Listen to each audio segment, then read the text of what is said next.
안녕하세요. 오늘은 문장 속에 꼭꼭 숨어 있는 비밀 코드 한번 풀어보는 시간 가져볼게요. 우리가 오늘 해독할 암호가 뭐냐면요. 바로 투부정사입니다. 또 문법 얘기냐고요? 에이, 아니에요. 이건 그냥 지루한 규칙이 아니고요. 문장의 진짜 숨은 의미를 찾아내는 뭐랄까, 만능 열쇠 같은 거라고 생각하시면 돼요. 자, 한번 시작해 볼까요? 네, 첫 번째 섹션인데요. 부정사의 비밀. 과연 이 부정사 안에 어떤 비밀이 있길래 제가 이렇게 거창하게 시작했을까요? 오늘 내용의 핵심이 바로 여기에 다 들어 있습니다. 자, 화면에 문장 두 개가 보이시죠? 왼쪽은 My dad seems to be tired. 우리 아빠가 지금 피곤해 보이신다는 거고요. 오른쪽은 The dog seems to have been hurt. 그 강아지가 다쳤었던 것 같다는 말이에요. 어때요? 문장 구조가 정말 비슷하지 않나요? 그런데 자세히 보면 to be랑 to have been 이 딱 한 끗 차이가 있거든요. 근데 이 작은 차이가요, 시간이나 상황에 대한 정보를 완전히 다르게 전달하고 있어요. 대체 이 조그만 차이가 어떻게 이렇게 큰 의미의 차이를 만드는 걸까요? 그 비밀이 뭐냐고요? 바로 여기. 아주 간단한 두 가지 질문에 답이 있습니다. 우리가 뭐 복잡한 문법 규칙을 달달 외울 필요가 전혀 없어요. 그냥 딱 두 가지 질문만 던져보면 됩니다. 이 두 질문이 바로 오늘 우리가 손에 넣게 될 아주 강력한 문법 해독 도구가 될 겁니다. 자, 그럼 첫 번째 질문으로 들어가 볼게요. 바로 시간에 대한 질문입니다. 이 부정사라는 게요, 문장 안에서 꼭 타임머신처럼 시간을 막 왔다 갔다 할 수 있거든요. 제가 지금부터 그걸 보여드릴게요. 먼저 제일 기본 형태부터 볼게요. 단순 부정사, 그러니까 to 더하기 동사 원형 형태 말이에요. 여기서 핵심은 딱 하나입니다. 이 부정사가 나타내는 행동은요, 문장의 원래 동사, 그러니까 메인 동사랑 시간이 똑같다는 거예요. 둘의 시간이 딱 자물쇠로 잠겨 있다고 생각하시면 돼요. 예문을 보시면 바로 이해가 되실 거예요. Peter seems to live in Canada now. 피터가 지금 캐나다에 사는 것 같다는 뜻이죠? 자, 여기서 인 것 같다, seems고 생각하는 시점은 언제죠? 지금이죠. 그럼 피터가 사는 to live 시점은요? 그것도 지금이에요. 이렇게 보이는 시간과 사는 시간이 둘 다 지금으로 딱 일치하죠. 이게 바로 단순 부정사입니다. 주 동사의 시간을 그대로 따라가는 거예요. 그럼 만약에 과거에 있었던 일을 말하고 싶을 땐 어떡하죠? 바로 그럴 때 쓰는 게 완료 부정사, to have의 과거분사, 즉 pp를 붙인 형태입니다.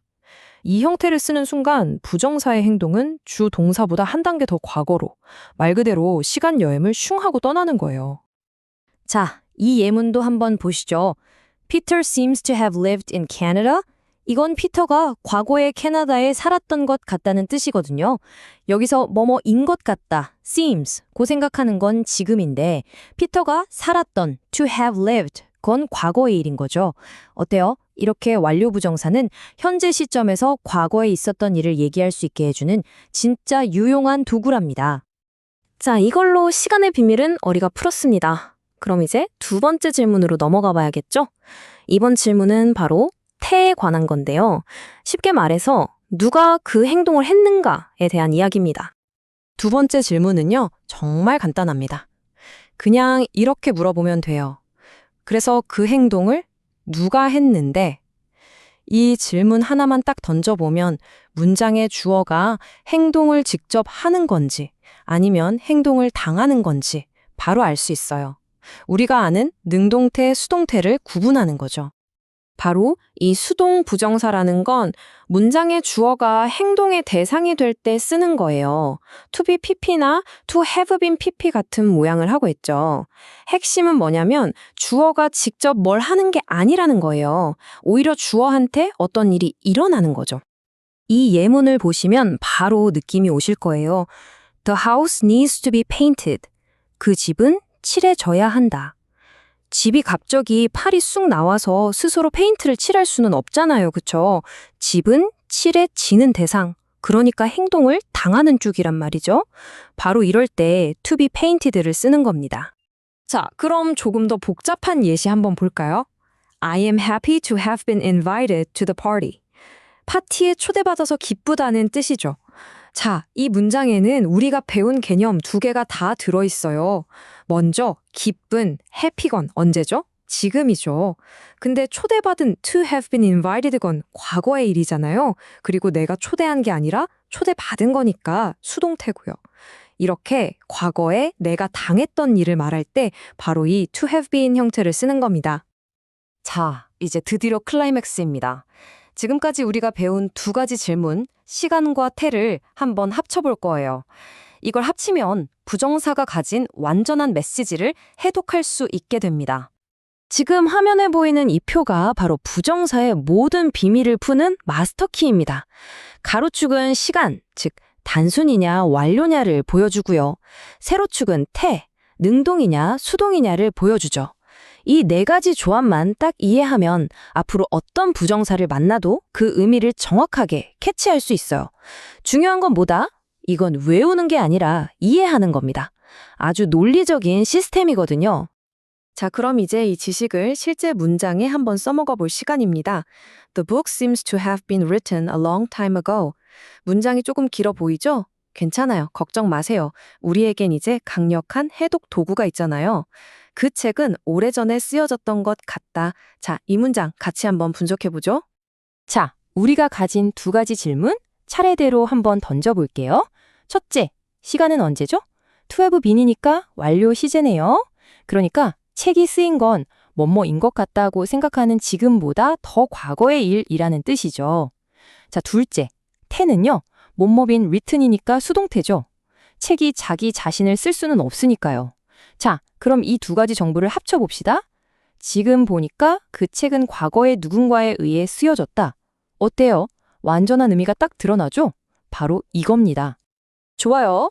그럼 마지막으로 딱 한 문장만 더 연습해 볼게요. She is proud to have been chosen for the team. 그녀가 팀에 뽑힌 걸 자랑스러워한다는 뜻인데요. 자, 이번엔 여러분이 직접 한번 해독해 보세요. 시간은 언제일까요? 태는 능동일까요? 수동일까요? 네, 맞습니다. 자랑스러운 건 지금인데 선택된 건 과거의 일이죠. 그리고 그녀가 선택한 게 아니라 선택된 거니까 수동이고요. 와, 이제 완벽하게 이해하신 것 같네요.